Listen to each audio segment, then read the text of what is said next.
really happy to be with you this morning, this afternoon, wherever on the globe you are. As Kim said, our topic today is 7 Habits of Highly Effective Alliance Professionals, with apologies to Stephen Covey, of course. So let's dig right into it. What we're going to cover, and what we hope to get across to you today, is that there's a paradox facing alliance professionals as we try to emerge from the pandemic amidst great economic uncertainty. We're going to look at 7 habits that address the paradox, and then we're going to take a deep dive on 4 that are universal regardless of the industry that you're in. Before the pandemic, a McKinsey survey of 1,240 business leaders worldwide, 59% of them said that, it's important to build capabilities to sustain long-term growth. Now it's more than 80% that are saying that they have to build capabilities. So you put those 2 things together. Coming out of the pandemic, we need partnership, we need to build capabilities. Then what that says is that it should be important to our organizations to build alliance management capability, right? And we look at capability as being the intersection of 3 things: mindset, skill set, tool set. And when we think about alliance management, the mindset is really having the focus on that North Star of the alliance or the ecosystem that you're building, and orchestrating the activities that will create, deliver, and capture value for all stakeholders, the end customers, the partners, the individuals within the partner companies, all stakeholders. And in order to do that, we need a set of skills. We need the abilities and competencies required to successfully preserve and enhance value and manage and mitigate risk in a collaborative business relationship. And then, of course, we need the tools, the systems, processes, routines, and measures that enable alliances to achieve intended outcomes, and then to manage the business, legal, and human risks and uncertainty that come along with alliances. But there's a little bit of a problem. The value of alliance management function is once again being questioned. We've heard rumblings, we've actually know of some situations where departments have either been eliminated or jobs have been cut, despite the fact that we're in a business time where we need to have a greater capability to succeed through partnership. So yes, there's budget pressure that's brought about by the financial uncertainty. But what else is going on out there? Well, we see 3 things that we think are happening. First of all, in a lot of situations, you folks have too many alliances that you have to manage, and those workloads are leading to reactiveness, not being proactive, but really just dealing with the urgent or the minimum that's required, as opposed to proactively looking to create value for your stakeholders. We've got new types of partnerships that have come on, but they're not being managed by professional alliance managers. And so, leaders look and they say, well, hey, this new digital partnership, we don't have an alliance manager on it, but so far so good, I guess we don't need it, right? We'll see what happens in the future. And then there's also the lack of visibility into the work of alliance managers. This is really important. People will say, and you know this yourselves, if we don't see anything, if we don't know if there's anything, we don't hear about anything going wrong, it must be good, but nobody sees the duck paddling below the water to make sure that everything stays together. So I want to share with you something. I want to share with you a word cloud that we pulled together with a group of people a week ago. We asked them, what words do you use to describe the value of the alliance management services that you provide? And you know how word clouds are built. If you look in the center, these are the ones that were the most common from the group of people. We had 89 people that contributed to this. And they said, in terms of describing the value, alignment, collaboration, growth, risk mitigation, strategic, conflict management, milestones, insight, value creation, lots of words that really describe a unique set of capabilities that you bring to the table. But that's a lot of words. So how do we describe it in a simple, succinct way? Well, in our view, the core value of alliance management is managing the cost of time. It's preventing the inherent inefficiencies of partnering in alliances from eroding and overtaking the increased value from partnering. So Jeff, would you take us through these 7 habits? Tell us what they are and why they matter. All right. Thank you very much, Jan. I'd be happy to. But let's talk just quickly. We all have habits, some good and, as my wife points out, sometimes bad habits. But habits are internalized behaviors that we engage in without really thinking about them. But it takes practice to really develop that muscle memory so they really are habits that you don't have to think about. So when we looked at the work that we've done really over the last 20 years, our experiences, the observations, the in-depth quantitative assessments that we've done on a regular basis, and looking at alliance effectiveness, we identified 7 habits that in particular, given this transition period to the next normal, are absolutely critical. The overarching one really is to enhance value and manage risk. But to do that, you have to manage and engage your stakeholders. Obviously, you need to bridge differences because they go with the territory. When you're putting 2 or more entities together, there are bound to be differences just based on culture and strategy and history. You want to be able to gain and interpret insights. As we like to call it, seeing around corners, absolutely critical to be able to connect those dots. But inevitably, you have to resolve some of the problems that develop.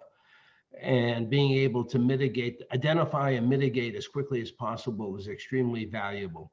You need to build operational excellence. At the end of the day, and part of building that excellence is Jan just talked about, the mindset, skill set, and tool set of that capability throughout the organization. And I think one of the things that's particularly important in this point in the evolution of alliance practices in organizations, on part of alliance professionals, you absolutely have to publish your work. You have to let people know what you're doing. And so much of the work, I always use the thing, no one knows that the bomb didn't go off or a major catastrophe didn't happen in a relationship because thankfully in alliance management, gained insights, saw something coming, and was able to mitigate it before the bomb went off. So publish your work, get it out there in your organization so people really understand and won't question what value do you bring to the party. So let's take a little deeper look at some of these things. And we start with really that first one, that overarching one of preserving and enhancing value. If we look at, what do we mean by this particular habit, and why does it matter? So when you look at this first one, preserve and enhance value, you want to create and recognize opportunities. You need to capture new intellectual property. Look for ways to improve cost structures for everyone and monitor obligations and restrictions.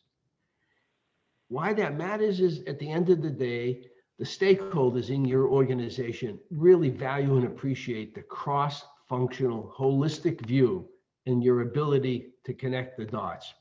Many years ago, in working with one large pharma company, the CEO said to us, something that we've never forgotten. I need alliance managers to be my eyes and ears across the company. They have a horizontal view. Functional people have a vertical view. We've never forgotten and really valuable understanding. This other part of this first one is to identify, manage, and mitigate risks. And so when doing that, you want to understand motivations and their implications. You want to plan decisions to avoid delays. You want to conduct scenario planning to look at possible outcomes.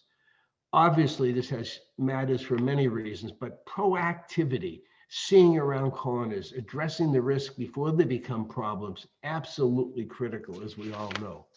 So let's start to peel that back and look at the habits that really impact those two. Well, we think that the first of those is really to manage and engage the stakeholders, rally people and their resources to the purpose of the alliance by demonstrating what's in it for them. Help them embrace collaborative behaviors and reduce the cost of time. Over the years, one of the statistics that we've heard most often is that alliance professionals yourself tell us that you spend 60 to 70% of the time rallying internal stakeholders and their resources around the vision. Most people not in the alliance profession would think that given the nature of your job, you spend most of your time dealing with the partner companies. But in reality, that internal alignment absolutely critical. So the more you are in sync with the needs of your stakeholders, the better and quicker you'll be able to give them the information they need, and you'll save them a lot of time in the process. But inevitably, we have to bridge the differences that come. And effective alliances operate with a one-team mentality. We like to call it Alliance Inc. Appreciate the effects of strategy, culture, organizational structure, business models, processes, and competitive issues. I know that's a mouthful, but all those factors come into play and create differences on the alliance and its ecosystem. When we talk to alliance professionals, we really stress that effective alliances operate with that one team mentality. 1 + 1 = 1, the one team. So you have to, in many instances, find that third way, not exactly what you wanted, your company would like to have done, not exactly what your partner might suggest as being done, but something that both organizations can live with, accomplishes what needs to be done, and doesn't create undue stress back at the ranch. The third major one then is why does all this matter? Looking at the gaining and interpreting insights. So you have to be the expert. You have to inquire about ongoing changes in your partner company, strategy, operations, personnel. You want to be able to think about what would be the impact? What's that going to mean? And so that's a hugely important job to be that expert. And at the end of the day, your executives, your internal stakeholders involved in the governance structure of the alliance value that insight, value real-time understanding of what's happening in your partner's business so that they can take appropriate action. But just as you want to find out what's going on in your partner company, appreciate the fact that your partners need to know what's going on in your own company. So that's a kind of the quid pro quo of sharing that understanding. Excuse me. But inevitably, as we said, there are problems. They go with the territory. And that's one of the major reasons that alliance managers are in place. You want to be able to facilitate that collaborative solutions and represent really that fair and efficient distribution of value. And don't create unnecessary second and third order effects. This is important because your role is quickly resolving situations before they erode valuable. And that is absolutely, of all the things you do, quite honestly, what we hear most often is this is the service, if you will, that the stakeholders on that alliance really value the most. You're able to quickly identify and resolve issues and keep the alliance, keep the trains running on time, I guess some people would say. But at the end of the day, you really have to be good at what you're doing. You really need to build that operational excellence. You need to establish and implement planning, governance, decision-making, measurement and improvement, communication, reporting processes that enable alliance effectiveness. This has always been important, but it's ever more important in these days of transition and how work gets done. And again, this matters because what you really have to do, if you will, is step up your game. You got to drive efficiency. You need to drive consistency in all key operational aspects. You want to reduce that friction that exists simply because you have a partner or partners in a relationship. And finally, our seventh major habit, you got to publish your work. Or as my partner Jan likes to say, you got to toot your own horn. But today, you need to use a digital platform to make your work visible, tangible, measurable, understood, and appreciated by your stakeholders and senior management in the organization. It's so much better to have a system of record as opposed to having a spreadsheet here or a file there and spread all over the place. This gives one place to go to really gain that understanding. And obviously you can set it at a very strategic aggregate level, or you can drill down to nitty-gritty kinds of things. So this digitizing alliance workflows really will create that visibility And it will drive effectiveness and efficiency. It's going to improve everybody's experience. Your stakeholders really will be able to have a good understanding of the value, the issues, and the overall picture of the alliance at any point in time, just looking at their computer. So those are the 7 habits at one high level. Jan, why don't you take us in and take a drill down on some of the ones that we've seen to be more critical? Absolutely. Thanks so much, Jeff. So let's start with manage and engage stakeholders. All right, these are your core customers, the folks in your organization that you help do the work of the Alliance by managing that cost of time. So let's drill down a little bit into how to actually practice managing and engaging your stakeholders. First of all, the purpose of stakeholder management really is to engage and to enroll appropriately in the Alliance. And we can look at it and we can see really 6 components of it. First is you need to make sure you understand their interests, because you need to align those with the Alliance's North Star. If they're not going to be aligned with the purpose of your Alliance, then you're going to have a challenge in really bringing them on board. It's critical to set expectations, create transparency and visibility into what they can expect you're going to do for them to help them be successful in the Alliance, and what it is that you expect that they're going to give back to you. It's not a one-way street. It's critical to build relationship, right? You need to have regular engagement and communication so that you can be open and honest, call them out when there's something that, someone on their team isn't doing, or, you need their help with something.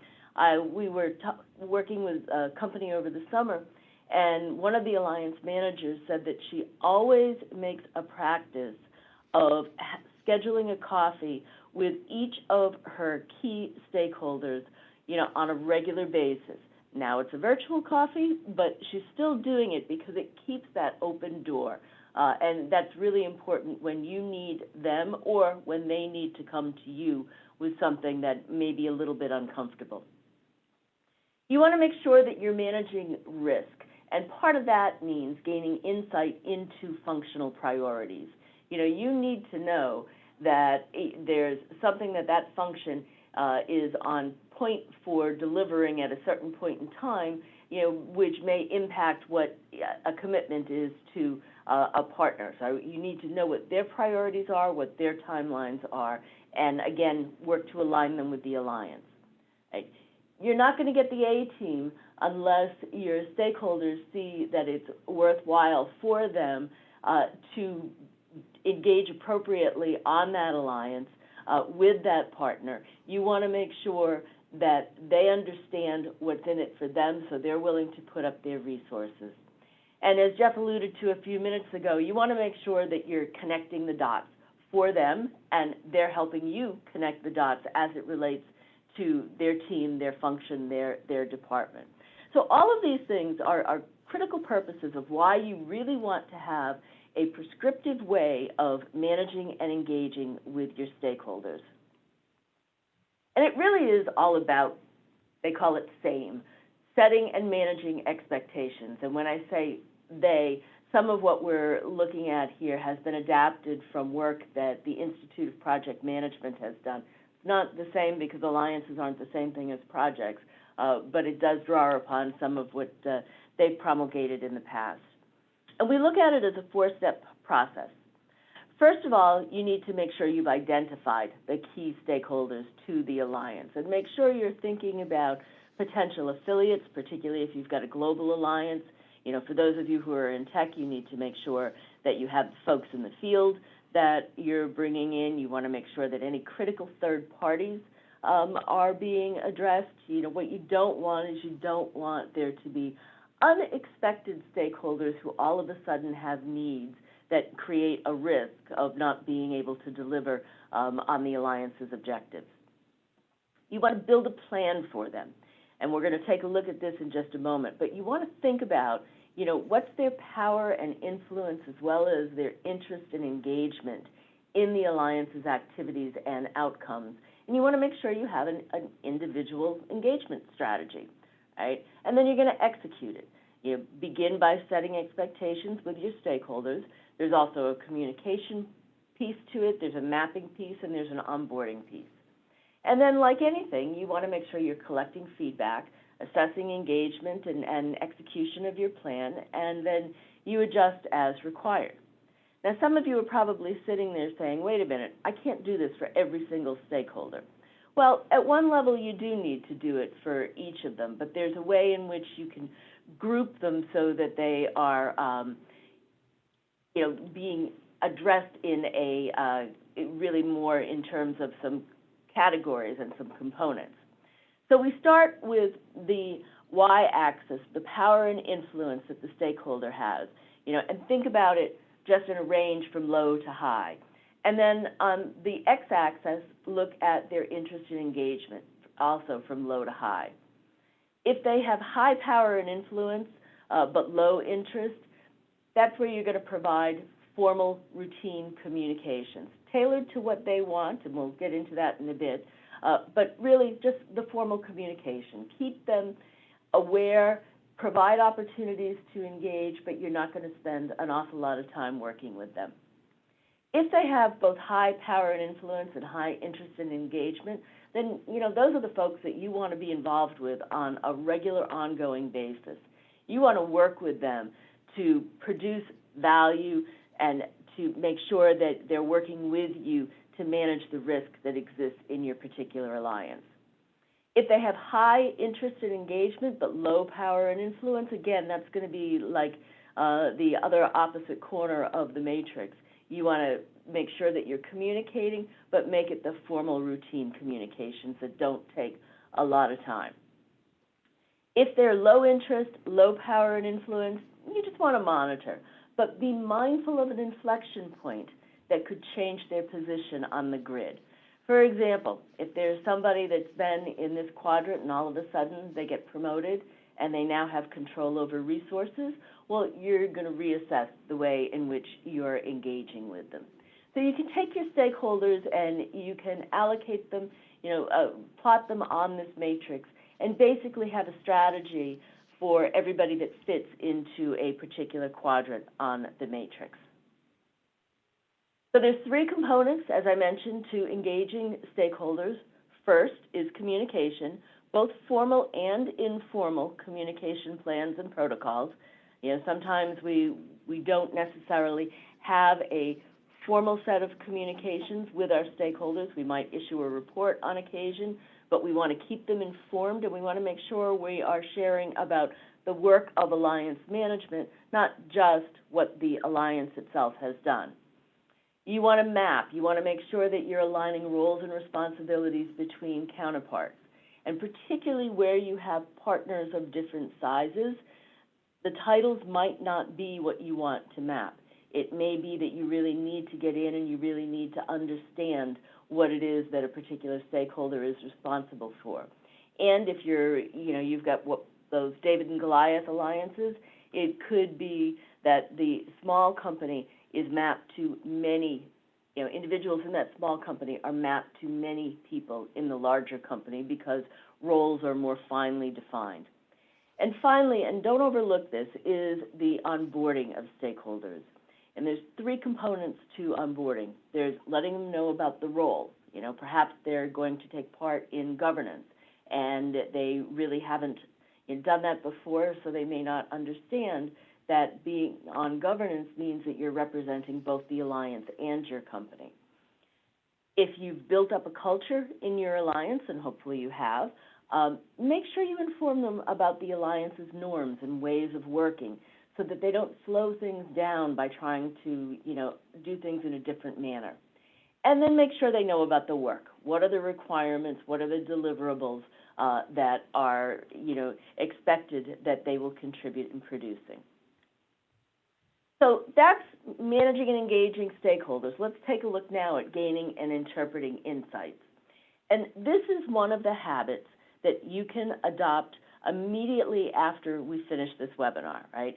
Be the expert. Inquire about ongoing changes in partner company strategy, operations, personnel, and more to assess the impact on alliance strategy and operations. One of our clients says that the first thing she always asks when she talks to her counterpart is, so what's changed? What's new in your company? Right? You can adopt this right away. You want to be the expert. You're the one that has to have in-depth knowledge of the industry, the partner, and the company. What's going on out there, and how does it impact, your company and the partner? Understand their motivations. You need to play that ombudsman role and represent, the company's interest to the partner and the partner's interest to the company. And understand the financial drivers of your alliances and how the metrics that senior executives monitor are going to be impacted by the alliances. But here's where you want to make sure that you're reading your partner's press releases, you're listening to their earnings call, you're understanding, when they have changes in personnel, you're appreciating how they see their competitive landscape, and you want to really interpret and take all of this and be able to explain to your stakeholders what it means. And here's a great example. Earlier this summer, we were talking with a colleague, and he was telling us about how, the lack of travel was providing an opportunity to perhaps to have a little bit more engagement with senior officials. And he had a conversation with the CEO of his company and, was able to just share some of this insight and expertise about the partner. The CEO realized how valuable it was and asked to get a regular report from, what was going on in the partners so that he could take that information and use it, in his own business dealings. So you don't have to wait for the opportunity. You can start providing those insights and start providing a report on the state of the partners, if you will, as you move forward. Okay, as Jeff said, it's time to up the game. We really need to think about operational excellence. We're in a time of some budget crunch. We're in a time of uncertainty. One of the things that excellent enabling functions always do is they make sure that they are enhancing their productivity on an ongoing basis. So you want to make sure that your practices and procedures are as efficient and effective as they can be, that they are delivering value to your stakeholders, that they're communicating the right information, that you're not slipping into situations where, we're not going to have that governance meeting this quarter. We didn't document the decisions. Our minutes aren't getting, endorsed at the next meeting. You really want to look at your process and procedure as an alliance team and make sure that you are focused on the high-value activities, that you're finding ways to reduce the effort that it takes for the low-value activities, and that you're driving consistency and continuous improvement across all of your alliance management activities. It's one of the hallmarks of a well-performing operation that you're always looking to improve and you're always looking at building productivity. So what do you do? What are some of the things that we can do to improve the way in which we implement alliance management process and procedure? On the left, we've got some of the things that we see fairly frequently when we go in and evaluate an alliance management function. And we see that, while we've had attempts at consistency, we don't see a lot of it. It's still really an individually driven function where people do things the way they want to do them as opposed to the company way of doing things. And when leadership changes, we usually go back to the drawing board. We still have a lot of manual practices. We need to move to where we are implementing service level agreements. We're really setting those expectations. We want to make sure that partnering is integrated with internal governance and functional activities. It's really surprising that in this day and age, we still have functions that are issuing SOPs that don't take into account that they need to engage a partner. And you want to move to digitize workflow and administration. But no matter what you do to improve the effectiveness and the excellence of your operations, here's 3 principles to keep in mind. First of all, visibility and transparency particularly in our remote world of work. But visibility and transparency of information will help to create common language with shared meaning. Not just common language, but also shared meaning. That implies that when I say something, you have the same mental picture that I have. And that's so critically important, otherwise we're talking past each other, right? And that's what leads to misunderstandings, that's what leads to problems. You want to make sure that you have data-driven learning processes, right? That you are actually taking the time to understand what worked, what didn't work, what assumptions were true, what assumptions were false, to promote efficiencies and to encourage experimentation and innovation. And then finally, we've said it again, we'll say it one more time, and then we'll take a deep dive into it. You want to make sure that you are digitizing your information and workflows to drive efficiencies through consistency of practice and making your work visible. Okay, let's dive into this last one, publish your work. The next couple of slides come from a session that we did at the Biopharma Conference with our partner and ASAP's technology partner, Alliance Board. And they have a digital alliance management platform that really does a lot of what we've been talking about here. So, why is it so important that we move to a digital platform? Well, just think about some of the limits of, non-alliance management-centric tools such as Excel, PowerPoint, SharePoint, et cetera, right? They just can't keep up, and they have you spending your time on things that are not as valuable as they could, right? There's lots of vulnerabilities to manual reporting. I mean, think about how easily things get lost, misfiled, et cetera, right? You're not able to step back and see the interrelationship between risks and opportunities. You can't get that overarching portfolio view. You're not integrated with tools used by other functions, so you're not seeing all of the data, you're not providing them with data. Right? You don't have a historical record, so it can be a struggle for new alliance managers to get up to speed. With one of our clients, we had somebody that came on board recently, and she actually had to go back to the prior alliance manager's laptop and hard drive in order to find everything that she needed for the alliance. That's in the process of being changed. But there's also a lack of transparency with top management team and key stakeholders. And when you digitize, you've got a single version of the truth between partners and between you and your stakeholders.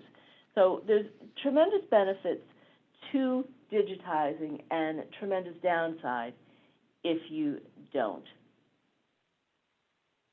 And it allows you to really be able to publish what matters to individual stakeholders. What senior management wants to see is not the same thing that alliance management needs, or that governance committee leadership needs, or that you need for that matter.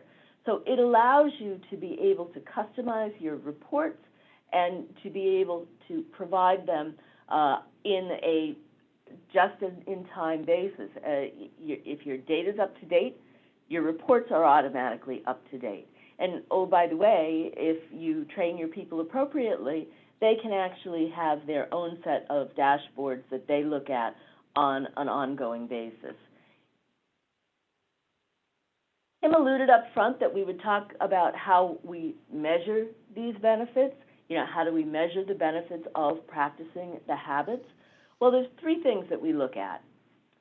Activities, which often are leading indicators, they're countable events, the number of onboardings that were conducted, the executive briefs, planning meetings, et cetera, et cetera, et cetera, right? So countable events, which often indicate that you're doing the right things. You can measure time. Time is a measure of process, so these are quantifiable events. They can be decisions that are made timely. They can be speed to market. They can be escalations that are avoided, any manner of things. Now, you have to work to create a baseline so that you're able to measure where there are differences. But for example, depending upon the industry that you're in, you know that if you're the first one to gain a Lighthouse account for a new brand of software, whatever the case might be, you know, the fact that you've got that account first will make it easier for others to come on. And if you're in biopharma, if you're first to market, you know that you're going to capture a certain percentage of market share, and if you're second or third, it's going to be less. So all of this is quantifiable. You have to find the strategic and financial metrics that are referenceable based upon the process that you're measuring, but time is quantifiable and it can be translated into a financial impact. Just think about the last meeting you were at where there were too many people and it wasn't a great meeting, and you were thinking about the value of everybody's salaries, you know, sitting around that Zoom table, right? And so you can quantify time. And then, of course, there are the outcomes. Did you get what you wanted to? Were the milestones met? Did the pipeline fill with either product or leads, you know, depending upon what you're looking for? Did you protect that IP? Did you get that patent filed before the competitor did something similar? So 3 things you want to look at to measure the stakeholder benefit of alliance management services: activities, countable things, leading indicators; time, process, able to translate it into dollars; and did you get the outcome that you were looking for?